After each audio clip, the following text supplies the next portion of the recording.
मुरली अमृत की धारा है धारा, गीता ज्ञान अमृत देने को ये संगम युग बनाया। ओम शांति। आज प्यारे बाप दादा के अनमोल मधुर महावाक्य हैं 18 जुलाई 2025। आज की मुरली के सार में रहमदिल बाबा कहे, बाप बच्चों को सुलती मत देते हैं, अच्छा कार्य करो और सबसे अच्छा कार्य है अपने ऊपर रहम करो। अपने को आत्मा समझ पतित पावन बाप को याद करो तो तुम पावन बन जाएंगे। और दूसरी श्रीमत बताई कि बाप श्रीमत देते हैं, बच्चे टाइम वेस्ट मत करो, शरीर निर्वाह अर्थ धंधा आदि भल करो, फिर भी टाइम निकाल युक्ति रचो। काम करते आत्मा की बुद्धि बाप तरफ रहे। जैसे आशिक माशुक भी काम करते हैं ना, एक दूसरे को याद करते हैं, ऐसे तुम बच्चों को माशुक बाप को याद करना है। बाबा कहे तकदीरवान बनना है तो सवेरे सवेरे उठकर एक बाप को प्यार से याद करो। बाबा से अपने आप से मीठी मीठी बातें करो। अपने को आत्मा समझकर बाप को याद करेंगे तब विक्रम विनाश होंगे और खुशी का पारा भी चढ़ा रहेगा। जो पास विद ऑनर होते हैं वही राजाई के लायक बन सकते हैं। इसमें बच्चों को स्वच्छ बुद्धि बनना है। कहा जाता है ना, संग तारे कुसंग डुबोए। फिर नशा दिलाते कहा कि तुम बच्चे जानते हो हम विश्व के मालिक बनते हैं तो तुमको कितनी खुशी होनी चाहिए। तुम कदम कदम में पदम पाते हो, पदम पति बनते हो, कितनी खुशी होनी चाहिए। यह घड़ी घड़ी पक्का कर देना चाहिए। परंतु माया अपोजिशन में है तो खुशी उड़ा देती है। बाप को याद करते रहेंगे तो सदा नशा बना रहेगा। फिर अटेंशन दिलाते कहा कि अभी यह है झूठ खंड। सर्व का सदगति दाता बाप सतगुरु आकर भारत को सचखंड बनाते हैं। तो अब बाबा कहते हैं, hear no evil, see no evil, talk no evil. कोई भी व्यर्थ बातें न सुनो। किसी से भी लड़ना झगड़ना नहीं है। एक दूसरे को काटना अर्थात दुख नहीं देना है। और स्मृति दिलाई कि अभी तुम हो रूहानी सेल्वेशन आर्मी। तुम विश्व का बेड़ा पार करते हो। तुमको सेल्वेश करने वाला, श्रीमत देने वाला बाप है। बाप की महिमा, भारत की महिमा अपरम अपार है। तुम बच्चों की भी महिमा अपरम अपार है। तो सदा खुशी में रहे, पुरुषार्थ करना है, सर्व का कल्याण करना है।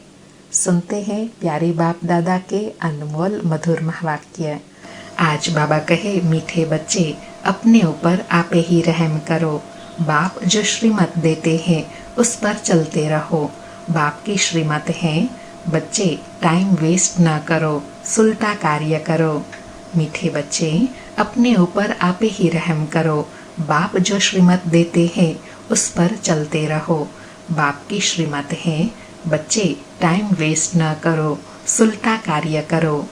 आज मुरली से प्रश्न है, जो तकदीरवान बच्चे हैं उनकी मुख्य धारणा कौन सी होंगी? जो तकदीरवान बच्चे हैं उनकी मुख्य धारणा कौन सी होंगी? उत्तर में बाबा कहे, तकदीरवान बच्चे सवेरे सवेरे उठकर बाप को बहुत प्यार से याद करेंगे। बाबा से मीठी मीठी बातें करेंगे। कभी भी अपने ऊपर बेरहमी नहीं करेंगे। वह पास विद ऑनर होने का पुरुषार्थ कर स्वयं को राजाई के लायक बनाएंगे। ओम शांति। बच्चे बाप के सामने बैठे हैं तो जानते हैं कि हमारा बेहद का बाप है और हमको बेहद का सुख देने के लिए श्रीमत दे रहे हैं। उनके लिए गाया ही जाता है, रहम दिल लिबरेटर। बहुत महिमा करते हैं, अर्थात बाबा आकर हम बच्चों को बेहद का सुख देते हैं, बेहद का वर्षा देते हैं।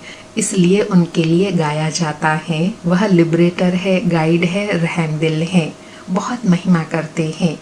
बाबा कहते हैं सिर्फ महिमा की बात नहीं, बाप का तो फर्ज है बच्चों को मत देना। बेहद का बाप भी मत देते हैं। ऊंचते ऊंच बाप है तो जरूर उनकी मत भी ऊंचते ऊंच होंगी। मत लेने वाली आत्मा है, अर्थात श्रीमत देने वाले शिव बाबा है। श्रीमत लेने वाली आत्मा है। अच्छा व बुरा काम आत्मा ही करती है। इस समय दुनिया को मिलती है रावण की मत, तुम बच्चों को मिलती है राम की मत। रावण की मत से बेरहम हो, उल्टा काम करते हैं। बाप मत देते हैं सुलटा अच्छा कार्य करो। सबसे अच्छा कार्य है अपने ऊपर रहम करो। अंडरलाइन, बाबा कहे मैं आकर श्रीमत देता हूँ, सबसे अच्छा कार्य करो। और सबसे अच्छा कार्य कौन सा है? अपने ऊपर आप ही रहम करो। तुम बच्चे जानते हो हम आत्मा सतो प्रधान थी, बहुत सुखी थी। फिर रावण की मत मिलने से तुम तमो प्रधान बन गए हो। अब फिर बाप मत देते हैं कि एक तो बाप की याद में रहो, अब अपने पर रहम करो। यह मत देते हैं, बाप रहम नहीं करते। बाबा कहे मैं रहम नहीं करता हूँ, तुम बच्चों को अपने ऊपर आप ही रहम करना है, अर्थात पुरुषार्थ करना है। बाप तो श्रीमत देते हैं ऐसे ऐसे करो, अपने ऊपर आप ही रहम करो। अपने को आत्मा समझ और अपने पतित पावन बाप को याद करो तो तुम पावन बन जाएंगे। बाबा कहे कौन सा रहम करना है? अपने को आत्मा समझ पतित पावन बाप को याद कर पावन बनने का पुरुषार्थ करना है। बाप राय देते हैं तुम पावन कैसे बनेंगे? बाप ही पतित को पावन बनाने वाला है, वह श्रीमत देते हैं। अगर उनकी मत पर नहीं चलेंगे तो अपने ऊपर बेरहम होते हैं। बाप श्रीमत देते हैं कि बच्चे टाइम वेस्ट मत करो, यह पाठ पक्का कर लो कि हम आत्मा हैं। शरीर निर्वाह अर्थ धंधा आदि भल करो, फिर भी टाइम निकाल युक्ति रचो। बाबा और अपने ऊपर रहम की युक्ति बता रहे हैं कि काम धंधा आदि भल करो, लेकिन उसमें भी टाइम निकालने की युक्तियां रचो। काम करते आत्मा की बुद्धि बाप तरफ होनी चाहिए। जैसे आशिक माशुक भी काम तो करते हैं ना, दोनों एक दो के ऊपर आशिक होते हैं। यहाँ ऐसे नहीं है, इसलिए बाबा हमेशा कहते हैं ना, तुम बच्चे आशिक होते हो, शिव बाबा माशुक हैं, वह कभी आशिक नहीं बनते हैं। बाबा कहे तुम भक्ति मार्ग में भी याद करते हो। कहीं कहते हैं कैसे याद करे? आत्मा का परमात्मा का रूप क्या है जो याद करे? क्योंकि भक्ति मार्ग में तो गाया जाता है कि परमात्मा नाम रूप से न्यारा है, परंतु ऐसे नहीं है। कहते भी हैं भ्रकुटी के बीच में आत्मा स्टार मिसल है। फिर क्यों कहते हैं कि आत्मा क्या है? उनको देख नहीं सकते, वह तो है ही जानने की चीज। बाबा कहे आत्मा और परमात्मा तो है ही जानने की चीज। आत्मा को जाना जाता है, परमात्मा को भी जाना जाता है। वह अति सूक्ष्म चीज है, फायरफ्लाई से भी महीन है, अर्थात जो जुगनू होता है जिसमें लाइट होती है। बाबा कहे आत्मा परमात्मा का रूप तो उनसे भी महीन है। शरीर से आत्मा कैसे निकल जाती है पता भी नहीं पड़ता। आत्मा है, साक्षात्कार होता है, आत्मा का दीदार हुआ सो क्या, यह तो स्टार मिसल सूक्ष्म है। अपने को आत्मा समझ बाप को याद करो। जिसे आत्मा वैसे परमात्मा भी सोल है, परंतु परमात्मा को कहा जाता है सुप्रीम सोल। वह जन्म मरण में नहीं आते। आत्मा को सुप्रीम तब कहा जाए जब जन्म मरण रहित हो। बाकी मुक्ति धाम में तो सबको पवित्र होकर जाना है। बाबा कहे उनमें भी नंबरवार है, जिनको हीरो हीरोइन का पार्ट है। आत्मा नंबरवार तो है ना। नाटक में कोई बहुत पगार वाले कोई कम वाले होते हैं। लक्ष्मी नारायण की आत्मा को मनुष्य आत्माओं में सुप्रीम कहेंगे। भल पवित्र तो सभी बनते हैं, फिर भी नंबरवार पार्ट है। बाबा कहे आत्मा पवित्र बनती है, लेकिन पवित्रता के साथ साथ और भी तो धारणाएं होती है ना, तो उस आधार से फिर नंबर मिलता है। कोई महाराजा, कोई दास दासी, कोई प्रजा। तुम एक्टर्स हो, जानते हो इतने सब देवताएं नंबरवार है। अच्छा पुरुषार्थ करेंगे, ऊंच आत्मा बनेंगे, ऊंच पद पाएंगे। तुमको स्मृति आई है हमने 84 जन्म कैसे लिए, अब बाप के पास जाना है। बच्चों को यह खुशी भी है तो फकुर नशा भी है। कौन सा नशा और फकुर है कि अभी हमने 84 जन्म पूरे किए, अब हम जाते हैं अपने घर। सब कहते हैं हम नर से नारायण विश्व के मालिक बनेंगे। फिर तो ऐसा पुरुषार्थ करना पड़े। पुरुषार्थ अनुसार नंबरवार पद पाते हैं। सबको नंबरवार पार्ट मिला हुआ है। यह ड्रामा बना बनाया है। अभी बाप तुमको श्रीमत देते हैं, कैसे भी करके बाप को याद करो तो विक्रम विनाश हो। तो तुम तमो प्रधान से सतो प्रधान हो जाओ। पापों का बोझा तो सिर पर बहुत है। बाबा अंडरलाइन करा रहे हैं कि बच्चे कुछ भी करके, कैसे भी करके अपने विकर्मों का विनाश कर आत्मा को तमो प्रधान से सतो प्रधान बनाना है। जो भी पापों का बोझा रहा हुआ है उन सबको उतारना है श्रीमत के आधार से। बाबा कहे उनको कैसे भी करके यहाँ खलास करना है, तब आत्मा पवित्र बनेंगी। तमो प्रधान भी तुम आत्मा बनी हो तो सतो प्रधान भी आत्मा को बनना है। इस समय जास्ती इंसॉल्वेंट अपवित्र भारत है। यह खेल ही भारत पर है, बाकी वह तो सिर्फ धर्म स्थापन करने आते हैं। पुनर्जन्म लेते लेते पिछाड़ी में सब तमो प्रधान बनते हैं। स्वर्ग के मालिक तुम बनते हो। जानते हो भारत बहुत ऊंच देश था, अभी कितना गरीब है। गरीब को ही सब मदद देते हैं, हर बात की भीख मांगते ही रहते हैं। आगे तो बहुत अनाज यहाँ भारत से जाता था, अभी गरीब बने हैं तो फिर रिटर्न सर्विस हो रही है। जो ले गए हैं वह उधार मिल रहा है, अर्थात वापस मिल रहा है। श्री कृष्ण और क्रिश्चियन की राशि एक ही है। क्रिश्चियन ने ही भारत को हक किया है, अर्थात ज्यादा से ज्यादा भारत से वही ले गए हैं। अब फिर ड्रामा अनुसार वह आपस में लड़ते मक्खन तुम बच्चों को मिल जाता है। ऐसे नहीं कि श्री कृष्ण के मुख में माखन था, यह तो शास्त्रों में लिख दिया है। सारी दुनिया श्री कृष्ण के हाथ में आती है। बाबा कहे श्री कृष्ण के हाथ में जो मक्खन का गोला दिखाते हैं ना, वह मक्खन अर्थात सारी दुनिया की विश्व की बादशाही उनके हाथ में आ जाती है। सारे विश्व का तुम मालिक बनते हो। तुम बच्चे जानते हो हम विश्व के मालिक बनते हैं, तो तुमको कितनी खुशी होनी चाहिए। तुम्हारे कदम कदम में पदम है। बाबा नशा दिला रहे हैं कि तुम बच्चों को कितना नशा रहना चाहिए कि हम विश्व के मालिक बनते हैं। हमारे पुरुषार्थ के हर कदम कदम में पद्मों की प्राप्ति है। तो बाबा कहे सिर्फ एक लक्ष्मी नारायण का राज्य नहीं था, डिनाइस्टी थी ना। यथा राजा रानी तथा प्रजा सबके पाँव में पदम होते हैं, अर्थात सब अथा प्राप्ति करने वाले हैं। वहाँ सतयुग में अनगिनत पैसे होते हैं। पैसे के लिए कोई पाप आदि नहीं करते, अथा धन होता है। अल्लाह अवल दिन का खेल दिखाते हैं ना। अल्लाह जो अवल दिन अर्थात जो देवी देवता धर्म स्थापन करते हैं, सेकंड में जीवन मुक्ति देते हैं, सेकंड में साक्षात्कार हो जाता है। कारुण का खजाना दिखाते हैं, अर्थात शिव बाबा अल्लाह अवल दिन का चिराग दिखाते हैं, अर्थात सतयुगी दुनिया का साक्षात्कार कराते हैं कि ऐसी दुनिया में तुम जाने के लिए पुरुषार्थ करते हो। बाबा कहे मीरा श्री कृष्ण से साक्षात्कार में डांस करती थी, वह था भक्ति मार्ग। यहाँ भक्ति मार्ग की बात नहीं, तुम तो वैकुंठ में प्रैक्टिकल में जाकर राज्य भाग्य करेंगे। भक्ति मार्ग में सिर्फ साक्षात्कार होता है। इस समय तुम बच्चों को एम ऑब्जेक्ट का साक्षात्कार होता है। जानते हो हम यह बनेंगे। बच्चों को भूल जाता है, इसलिए बैच दिया जाता है। बाबा कहे बच्चों को अपना लक्ष्य भूले ना, उसके लिए बाबा ने बच्चों को बैच दिया है जिसमें लक्ष्मी नारायण का चित्र है, तो सदा याद रहेगा कि हम ऐसा बन रहे हैं। अभी हम बेहद के बाप के बच्चे बने हैं, कितनी खुशी होनी चाहिए। बाबा ने फिर स्मृति दिलाई कि बच्चों को कितनी खुशी होनी चाहिए इन सब प्राप्तियों की। बाबा कहे यह तो घड़ी घड़ी पक्का कर देना चाहिए, परंतु माया अपोजिशन में है तो वह खुशी भी उड़ जाती है।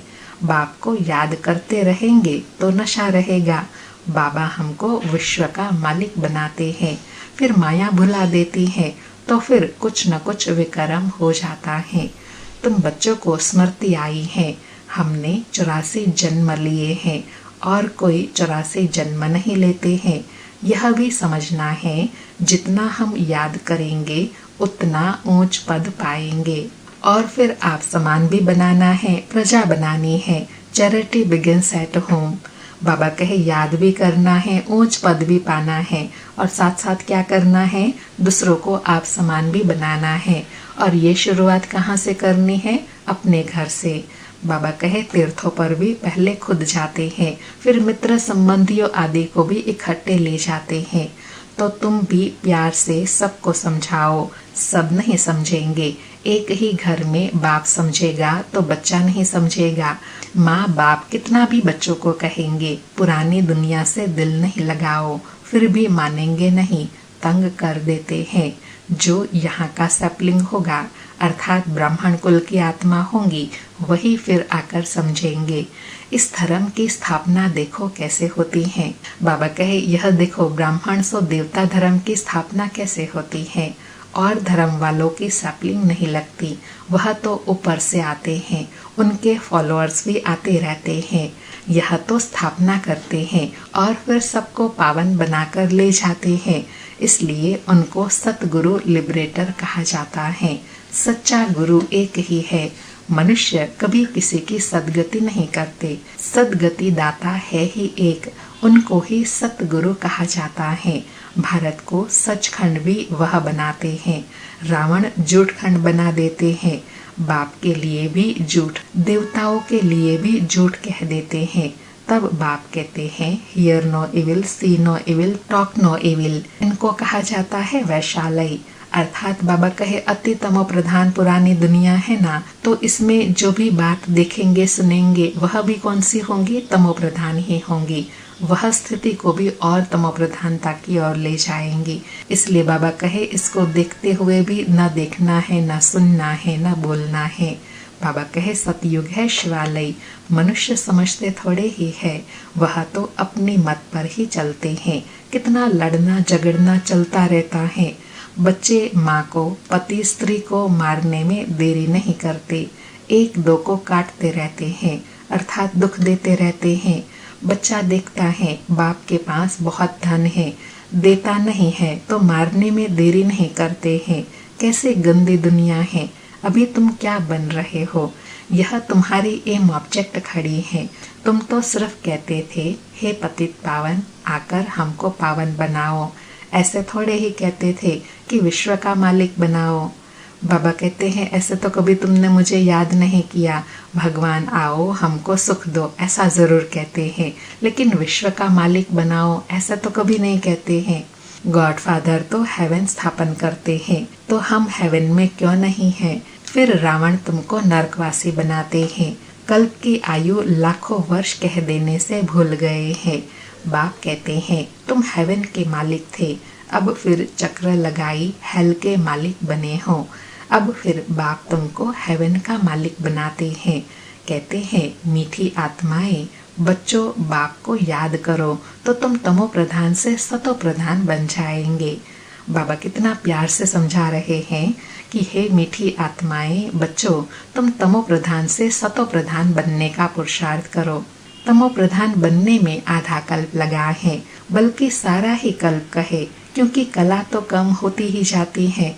बाबा कहे सारा ही कल्प कहेंगे ना नीचे उतरने में, क्योंकि डे 1 से आत्मा में उतरती कला शुरू हो जाती है।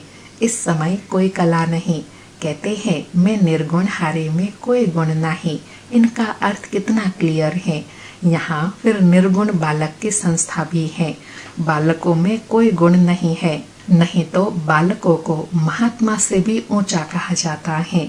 उनको बालकों को विकारों का भी पता नहीं, महात्मा को तो विकारों का पता रहता है। तो अक्षर भी कितने रॉन्ग बोलते हैं। माया बिल्कुल अनराइटियस असत बना देती है। गीता पढ़ते भी हैं, कहते भी हैं भगवानो आज काम महाशत्रु है। यह आदि मध्य अंत दुख देने वाला है। फिर भी पवित्र बनने में कितने विघ्न डालते हैं। बच्चा शादी नहीं करता तो कितना बिगड़ते हैं। बाप कहते हैं तुम बच्चों को श्रीमत पर चलना है। जो फूल बनने का नहीं होगा, अर्थात ब्राह्मण कुल का बनने वाला नहीं होगा, तो कितना भी समझाओ कभी नहीं मानेंगे। कहाँ बच्चे कहते हैं हम शादी नहीं करेंगे, तो माँ बाप कितना अत्याचार करते हैं। बाप कहते हैं जब मैं ज्ञान यज्ञ रचता हूँ तो अनेक प्रकार के विघ्न पड़ते हैं, 3 पैर पृथ्वी के भी नहीं देते। बाबा कहे मैं आकर जब रुद्र ज्ञान यज्ञ की रचना करता हूँ तो उस समय अनेक प्रकार के विघ्न पड़ते हैं। इस श्रेष्ठ कार्य के लिए कोई स्थान भी नहीं देते। बाबा कहे तुम सिर्फ बाप की मत पर याद कर पवित्र बनते हो और कोई तकलीफ नहीं। सिर्फ अपने को आत्मा समझ बाप को याद करो। जैसे तुम आत्माएं इस शरीर में अवतरित हो, वैसे बाप भी अवतरित हैं। फिर कच्छ अवतार मच्छ अवतार कैसे हो सकते? कितनी गाली देते हैं। कहते हैं कंकड़ कंकड़ में भगवान है। बाप कहते हैं मेरी और देवताओं की ग्लानि करते हैं, मुझे आना पड़ता है। आकर तुम बच्चों को फिर से वर्षा देता हूँ। मैं वर्षा देता हूँ, रावण श्राप देता है। यह खेल है। बाबा कहे यह खेल है। बाबा आकर वर्षा देते हैं, रावण श्राप देता है। इसलिए भगवान को याद करते हैं, पूजते हैं और रावण को जलाते हैं। बाबा कहे जो श्रीमत पर नहीं चलते हैं तो समझा जाता है इनकी तकदीर इतनी ऊंच नहीं है। तकदीर वाले सवेरे सवेरे उठकर याद करेंगे, बाप से बातें करेंगे। अपने को आत्मा समझ बाप को याद करो तो विक्रम विनाश हो, खुशी का पारा भी चढ़ेगा। जो पास विद ऑनर होते हैं वही राजा के लायक बन सकते हैं। सिर्फ एक लक्ष्मी नारायण नहीं राज्य करते हैं, डिनाइस्टी है। तो बाबा कहे डिनाइस्टी में तो सब वैरायटी पद रहते हैं ना, तो जैसा जो पुरुषार्थ करेंगे, तो बाबा कहे जैसा जो पुरुषार्थ करे वैसा पद लेंगे। अब बाप कहते हैं तुम कितना स्वच्छ बुद्धि बनते हो। इनको कहा जाता है सत्संग। सत एक ही होता है शिव बाबा, जो बाप सच्ची सच्ची नॉलेज दे, सच खंड का मालिक बनाते हैं। कल्प के संगम पर ही सत का संग मिलता है। स्वर्ग में कोई भी प्रकार का सत्संग होता नहीं, क्योंकि बाबा कहे सत्संग की आवश्यकता ही कब होती है? जब कुसंग होता है। बाबा कहे अभी तुम हो सेल्वेशन आर्मी, तुम विश्व का बेड़ा पार करते हो। तुमको सेल्वेश करने वाला, श्रीमत देने वाला बाप है। तुम्हारी महिमा बहुत भारी है। बाप की महिमा, भारत की महिमा अपरम अपार है। तुम बच्चों की भी महिमा अपरम अपार है। बाबा स्मृति और नशा दिला रहे हैं कि बाबा की महिमा तो अपरम अपार है, भारत की भी महिमा अपरम अपार है। तो तुम बच्चों की भी महिमा अपरम अपार है, क्योंकि तुम बाबा के कार्य में मददगार बनते हो। बाबा कहे तुम ब्रह्मांड के भी और विश्व के भी मालिक बनते हो। मैं तो सिर्फ ब्रह्मांड का मालिक बनता हूँ, पूजा भी तुम्हारी डबल होती है। मैं तो देवता नहीं बनता हूँ जो डबल पूजा हो। तुम्हारे में भी नंबरवार समझते हैं और खुशी में आकर पुरुषार्थ करते हैं। तो बाबा कहे जो इस नशे में रहते हैं वह फिर पुरुषार्थ करने में लग पड़ते हैं। पढ़ाई में फर्क कितना है? सतयुग में लक्ष्मी नारायण का राज्य चलता है, वहाँ वजीर होता नहीं। लक्ष्मी नारायण जिनको भगवान भगवती कहते हैं, वह फिर वजीर की राय लेंगे क्या? बाबा कहे लक्ष्मी नारायण को जो अभी संगम पर इतनी श्रेष्ठ मत मिलती है भगवान से, फिर वहाँ सतयुग में कोई की भी मत राय लेने की दरकार नहीं रहती। जब पतित राजाएं बनते हैं तब फिर वजीर आदि रखते हैं। अभी तो है प्रजा का प्रजा पर राज्य। तुम बच्चों को इस पुरानी दुनिया से वैराग है। ज्ञान भक्ति वैराग्य। ज्ञान सिर्फ रूहानी बाप सिखलाते हैं और कोई सिखला न सके। बाप ही पतित पावन सर्व का सदगति दाता है। अच्छा, मीठे मीठे सुकिलधे बच्चों प्रति माता पिता बाप दादा का याद प्यार और गुड मॉर्निंग। रूहानी बाप की रूहानी बच्चों को नमस्ते। हम रूहानी बच्चों की रूहानी माता पिता बाप दादा को याद प्यार, गुड मॉर्निंग और नमस्ते नमस्ते। सारी मुरली से धारणा के लिए सार है। पहला पॉइंट, बाप की याद के साथ साथ आप समान बनाने की सेवा भी करनी है। चैरिटी बिगिंस एट होम, सबको प्यार से समझाना है। दूसरा पॉइंट, इस पुरानी दुनिया से बेहद का वैरागी बनना है। Hear no evil, see no evil, talk no evil. उस बेहद बाप के बच्चे हैं, वह हमें कारुण का खजाना देते हैं। इस खुशी में रहना है। आज प्यारे सतगुरु का वरदान है, हर संकल्प बोल कर्म को फलदायक बनाने वाले रूहानी प्रभावशाली भव। हर संकल्प बोल कर्म को फलदायक बनाने वाले रूहानी प्रभावशाली भव। स्पष्टीकरण है, जब भी किसी के संपर्क में आते हो तो उनके प्रति मन की भावना, स्नेह, सहयोग और कल्याण की प्रभावशाली हो। हर बोल किसी को हिम्मत उल्लास देने के प्रभावशाली हो। साधारण बातचीत में समय न चला जाए। ऐसे ही हर कर्म फलदायक हो, चाहे स्व के प्रति चाहे दूसरों के प्रति। आपस में भी हर रूप में प्रभावशाली बनो। सेवा में रूहानी प्रभावशाली बनो, तब बाप को प्रत्यक्ष करने के निमित्त बन सकेंगे।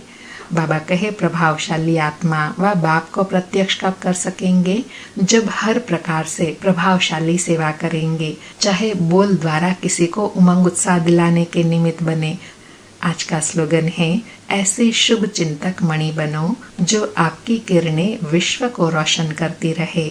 ऐसे शुभ चिंतक मणि बनो जो आपकी किरणें विश्व को रोशन करती रहे।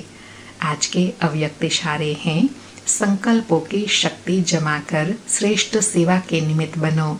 आज का पुरुषार्थ है, समय प्रमाण शीतलता की शक्ति द्वारा हर परिस्थिति में अपने संकल्पों की गति को, बोल को शीतल और धैर्यवत बनाओ। यदि संकल्प की स्पीड फास्ट होगी तो समय बहुत व्यर्थ जाएगा, कंट्रोल नहीं कर सकेंगे। इसलिए शीतलता की शक्ति धारण कर लो तो व्यर्थ से बच जाएंगे। यह क्यों क्या, ऐसा नहीं वैसा, इस व्यर्थ की फास्ट गति से छूट जाएंगे। बाबा कहे व्यर्थ की फास्ट गति से कब छूट पाएंगे? जब संकल्पों में, बोल में शीतलता होंगी और धैर्यवत होंगे तो व्यर्थ की स्पीड को कम कर सकेंगे। अच्छा, ओम शांति। शुक्रिया बाबा, शुक्रिया।